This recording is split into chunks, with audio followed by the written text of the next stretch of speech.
بچوں کو معذوری سے بچانا ہم سب کی اجتماعی ذمہ داری ہے اور پولیو کے 2 قطرے لازمی 5 سال سے کم عمر کے تمام بچوں کو پلائیں۔ انکار کرنے والے والدین کو سمجھائیں کہ وہ اپنے بچوں کو مستقل معذوری سے محفوظ بنائیں۔ ان خیالات کا اظہار میونسپل کمشنر آغا فہد احمد خان نے چیئرمین اورنگی ٹاؤن حاجی جمیل ضیاء کی واضح ہدایتوں کے بعد اور پرزور ہدایتوں کے بعد سال کی دوسری پولیو مہم 21 اپریل سے 27 اپریل 2025 تک جو جاری رہنے والی مہم ہے اس کی افتتاحی روڈ پر اپنے دفتر میں پولیو مہم کا افتتاح کرتے ہوئے کہی۔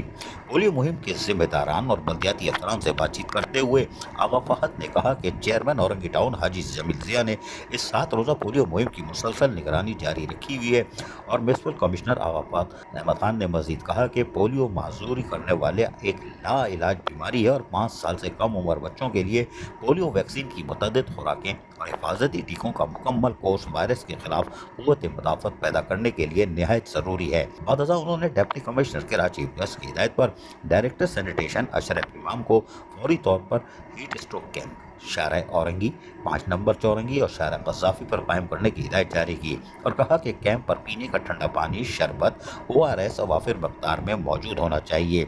گرمی کے ستائے ہوئے عوام کی زیادہ سے زیادہ خدمت ہونی چاہیے۔ میونسپل کمشنر اورنگی ٹاؤن آغا فہد احمد خان نے میڈیکل انچارج اشرف جمال کو ہدایت کی کہ اس ہیٹ اسٹروک کیمپ پر میڈیکل کا عملہ ضروری ادویات کے ہمراہ موجود رہے۔ اس سلسلے میں کسی قسم کی کوتاہی برداشت نہیں کی جائے گی۔ دوران اجلاس میونسپل کمشنر آغا فہد نے گزشتہ دنوں دہشت گردی کی فائرنگ سے UC1 اورنگی ٹاؤن کے چیئرمین عامر بھٹو کی شہادت کے واقعے پر شدید الفاظ میں مذمت کی اور شہید کے درجات کی بلندی کے لیے دعا کی۔ عزیز عارف KBS بلدیاتی نیوز کراچی۔ ایسی ہی خوبصورت ویڈیوز فیوچر میں حاصل کرنے کے لیے ریڈ بٹن پر کلک کر کے اور بیل آئیکن کو پریس کر کے ہم سب کے سبسکرائبر بننا مت بھولیے۔